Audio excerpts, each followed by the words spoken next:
Monsieur le directeur général, je vous remercie d'avoir accepté notre invitation et je vous propose, selon l'exercice qui a déjà été maintes fois réalisé par vos prédécesseurs, invités devant la Commission, de nous présenter les différents aspects de votre activité dans un exposé liminaire, après quoi j'imagine que certains de nos collègues ont déjà des questions à vous poser. Vous avez donc la parole. Merci, Monsieur le Président. Effectivement, et merci aussi de l'invitation de votre commission, puisque nous sommes maintenant à environ 3 années d'application de la loi du 1er juillet 2008. Et c'est vrai qu'on commence, j'essaierai de vous dire pourquoi on commence seulement, mais on commence à pouvoir en faire et en tracer un premier bilan. Cette loi, dont vous avez été effectivement à l'initiative, cette loi, elle pose un troisième et peut-être un dernier étage d'une fusée, si je puis dire, le terme est assez mal choisi, mais qui est celui de la réparation des dommages infligés à toutes les victimes d'infractions. Le premier étage, le plus connu, celui qui a, je dirais, initié notre fonds de garantie, et surtout, au-delà du fonds de garantie, les procédures françaises, c'était celui du terrorisme. Donc créé par la loi du 9 septembre 1986. Le second étage, créé par la loi du 6 juillet 90, c'était de confier au Fonds de garantie des victimes de terrorisme et d'infractions la partie infraction sur les infractions graves, principalement sur les infractions corporelles. Et puis, dans un souci de juste indemnisation de l'ensemble des victimes, mais aussi, j'y reviendrai dans un souci de tolérance zéro à l'égard des auteurs, la loi du 1er juillet 2008 crée le service d'aide au recouvrement des dommages et intérêts pour les victimes d'infractions, système différent, système complémentaire des deux premiers.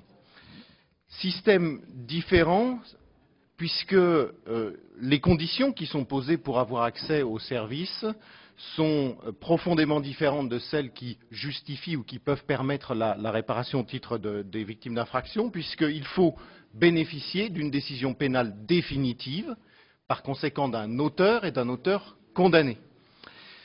Il faut d'autre part que cet auteur ne se soit pas acquitté de sa dette dans les 2 mois suivant sa condamnation. À partir de là, la victime reçoit une avance du montant total de sa créance si celle-ci est inférieure ou égale à 1 000 € et de 30% de sa créance pour la partie qui est supérieure à 1 000 € avec un plafond à 3 000 €. Et ce qui est important, c'est qu'à partir de là, le fonds de garantie se charge d'obtenir le paiement de l'auteur. Paiement de l'auteur et la majoration d'une pénalité de 30%, ce qui constitue à ce jour le seul financement accordé au FGTI pour cette nouvelle mission. Et c'est là ce qui est essentiel, c'est que, d'une part, on a permis d'indemniser les victimes, c'est clair, mais d'autre part, et dans un souci de tolérance zéro, on permet l'interposition d'une structure dédiée au recouvrement, en l'occurrence le fonds de garantie, pour poursuivre le remboursement par l'auteur. Il est bien évident que si la victime personne physique se trouve seule face à son auteur, dans beaucoup de cas, l'auteur aura le temps ou le soin de disparaître et de ne pas honorer sa dette. Et donc on voit bien qu'il y a 2 éléments essentiels dans la loi du 1er juillet 2008. L'activité est maintenant marque maintenant un certain palier.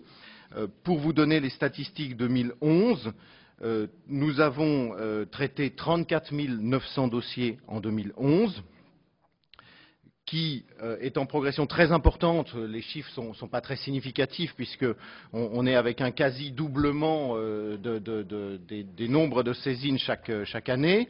Ce qui est important de noter aussi, c'est que la plupart des dossiers en question sont des dossiers recevables, alors que dans les premières années, beaucoup de dossiers étaient déclarés irrecevables, principalement en raison de la date du jugement, puisque le jugement devait être postérieur au 1er octobre 2008. Ces saisines concernent essentiellement des montants de créances inférieurs ou égaux à 1 000 €, ce qui veut dire que 66% des demandes d'aide au recouvrement concernaient des montants de moins de 1 000 euros, ce qui veut dire que les 2/3 de ces personnes, donc les 2/3 des personnes qui nous ont saisis, ont été intégralement remboursées et indemnisées de leurs préjudices. Dans la plupart des cas, c'est ça qui est important de voir, puisque la montée en puissance corrige un petit peu les premiers chiffres que nous avions en 2009 et 2010. Dans la plupart des cas, il s'agit d'un préjudice corporel. 63% des demandes correspondaient à une atteinte corporelle. Qui sont causées, bien entendu, ça c'est la conséquence évidente, par des auteurs qui ont été condamnés pour les trois quarts des cas par un tribunal correctionnel. Pour cette raison, nous avons une augmentation significative du montant des avances que nous avons réglées, puisque nous avons réglé en 2011 un peu plus de 20 millions et demi très exactement, à comparer à 4,7 millions en 2009. Nous avons mis, et c'est ça la principale différence avec nos autres activités, nous avons mis en place et mis en ligne, si je puis dire, des moyens humains qui sont important, puisque c'est beaucoup de petits dossiers, beaucoup de traitements, beaucoup de courriers, on pourra y revenir si vous voulez, ce qui implique qu'à la fin 2011, nous soyons aux alentours de 30 collaborateurs et nous ayons été amenés à mettre aussi en place une cellule téléphonique, parce qu'il y a beaucoup de victimes qui nous interrogent directement, contrairement à ce que nous connaissons sur les autres aspects de notre activité.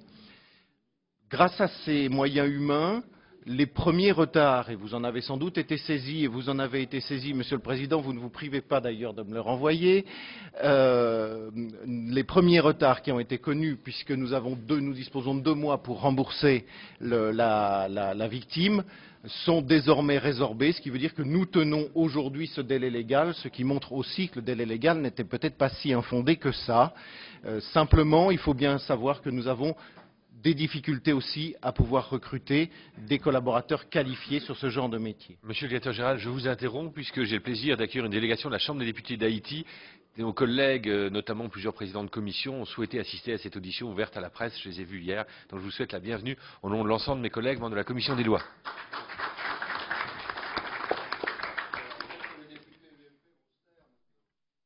Alors, monsieur le directeur général.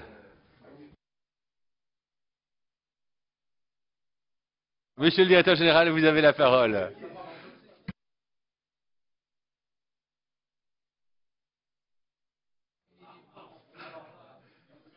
Allez, monsieur le directeur général, vous avez la parole.